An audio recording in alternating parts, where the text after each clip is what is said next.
minutos, falei aqui com vocês que a gente teria hoje no Entre Nós uma entrevista para entender o contexto e as implicações da renúncia do premier britânico Boris Johnson, que hoje cedinho, em Londres, anunciou que está deixando o melhor emprego do mundo, segundo ele falou, que é o cargo de primeiro-ministro em Londres, e abrindo o caminho aí para uma sucessão, para a escolha de um novo líder do Partido Conservador, que tem maioria lá no Congresso do Reino Unido, para escolher um novo líder e um outro comandante, um outro primeiro-ministro. Quem está na linha com a gente, quem está aqui entre nós, é o professor de Relações Internacionais da USP, Kai Lehmann. Boa tarde, professor. Muito obrigada por aceitar o nosso convite. Boa tarde, tudo bem? Tudo bem, professor. Bom, falando de um jeito muito popular, e eu queria comentar com o senhor dessa forma, para que o senhor traduza para a gente o que significa e por que essa renúncia, essa queda de Boris Johnson.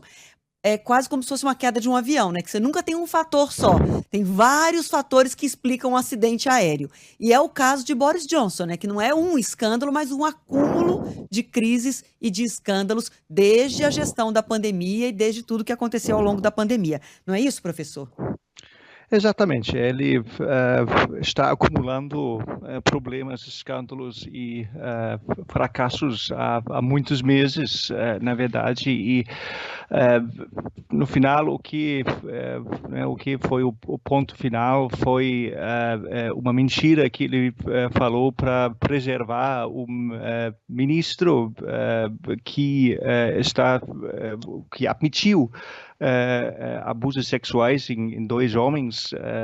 Então, é um acúmulo e, no final, quando você perde, como ele perdeu, eu acho que 54, a última vez que eu vi, 54 membros do seu próprio governo, você não tem como se sustentar no cargo num sistema parlamentar, né? É importante fazer essa distinção. O Reino Unido tem um sistema parlamentar e não um sistema presidencial, então ele precisa de sustentação do próprio partido no parlamento, ele tem que ter uma maioria no parlamento e ele não tem mais. Professor, eu li que alguns analistas escreveram que essa renúncia, dizendo que haveria uma transição, um espaço de tempo aí até setembro, outono londrino, para que os conservadores escolham um novo premier, seria uma última tentativa de Boris Johnson de, quem sabe, até setembro, negociar e acabar sendo o próprio nome indicado para sucedê-lo, pós-renúncia, de alguma forma se reconstruir internamente para conseguir mais adiante ser o nome que restasse para a escolha dos conservadores. O senhor acha que existe alguma possibilidade disso? Ou o peso de todos esses escândalos, o que o senhor citou do caso do assédio sexual e também a mentira anterior, que ele mandava todo mundo ficar em casa na pandemia e depois foi descoberto que ele participou de festas com várias pessoas, inclusive no gabinete dele próprio e dentro do governo durante o período de isolamento social dos britânicos. Existe alguma possibilidade dele ressurgir das cinzas ou não? Ele deve, inclusive, sair antes desse prazo de setembro que ele imaginou que seria possível levar essa transição até lá. Olha, possível é. Boris Johnson mente. Ele mente sempre. Ele mentiu em vários empregos anteriores. Ele perdeu o emprego 2 vezes por ter mentido.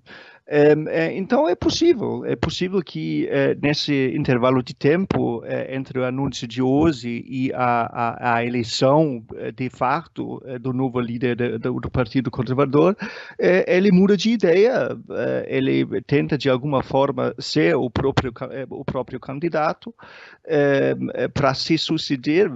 Então é possível, eu acho que no momento improvável, mas Boris Johnson gosta de poder.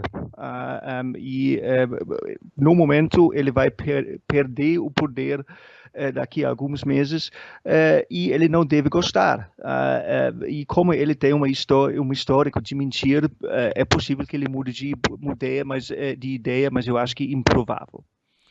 Professor, o senhor fez uma consideração importante e fundamental nesse caso, que é o sistema de governo do Reino Unido, né? O sistema parlamentarista. Quem defende esse tipo de governo diz o seguinte: bom, quando há algum tipo de escândalo, algum problema, muda o governo sem abalar as estruturas do Estado como um todo. Isso, de fato, por muitas vezes acontece. Mas se a gente pegar o histórico recente dos 3 últimos premiers, os 3 últimos primeiros ministros conservadores. O David Cameron pediu para sair porque não concordava com o Brexit.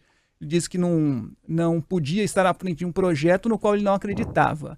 Na sequência, a Theresa May também pediu para sair, foi obrigada a sair porque não conseguiu levar o Brexit adiante. E agora o Boris Johnson, por outras situações, também deixa o governo. O próximo primeiro-ministro, independentemente de quem seja o escolhido, já chega com uma pressão por causa desse histórico recente? Sim, aliás, a gente pode estender nessa linha. O único primeiro-ministro conservador que saiu em consequência de uma eleição foi John Major em 1997. Até Margaret Thatcher, que ganhou 3 eleições, saiu depois de ter perdido o apoio do partido parlamentar. O próximo primeiro-ministro, seja quem for, vai enfrentar enormes problemas. É muito provável que o Reino Unido entre numa recessão econômica nos próximos meses. O problema de Irlanda do Norte ainda não tem solução. Aliás, vários problemas do Brexit estão surgindo em termos econômicos. O Reino Unido está se recusando a implementar todos os controles de importações sobre bens da União Europeia, porque isso seria uma catástrofe econômica para o Reino Unido. Então, o próximo primeiro-ministro vai entrar numa situação de graves problemas para o país. E vai ter a associação, provavelmente, como o governo do Boris Johnson, que saiu meio involuntariamente, ou que vai sair involuntariamente, e vai, em torno disso, enfrentar muita resistência por parte do próprio Partido Conservador, principalmente dos membros, não os políticos, não os políticos do Partido Conservador, mas os membros do Partido Conservador no país. Então, sob muita pressão e só faltam no máximo 2 anos para a próxima eleição. Então, tem muito trabalho pela frente. Professor, só para esclarecer o nosso ouvinte, nesse regime de uma monarquia parlamentarista, o mandato é de 6 anos, só que os líderes do partido majoritário podem retirar o seu premier antes, como o Fábio citou vários, o senhor lembrou aí que desde 97 que não se cumpre por inteiro esse mandato.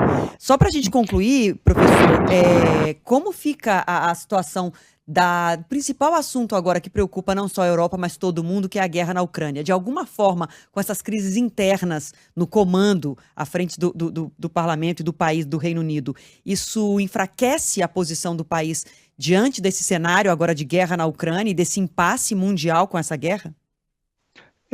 Aliás, não, eu acho que não. Isso me parece um dos assuntos onde existe um consenso, não somente dentro do Partido Conservador, mas do parlamento inteiro.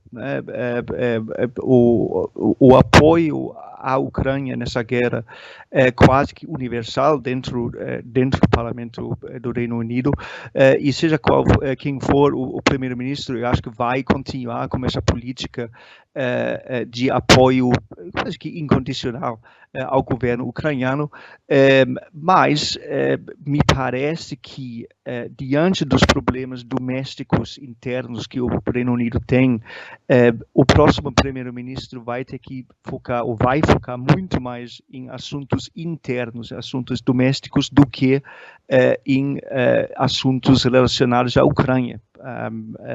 Então, estrategicamente nada vai mudar, mas eu acho que o próximo primeiro-ministro vai dar menos atenção a essa questão do que Boris Johnson.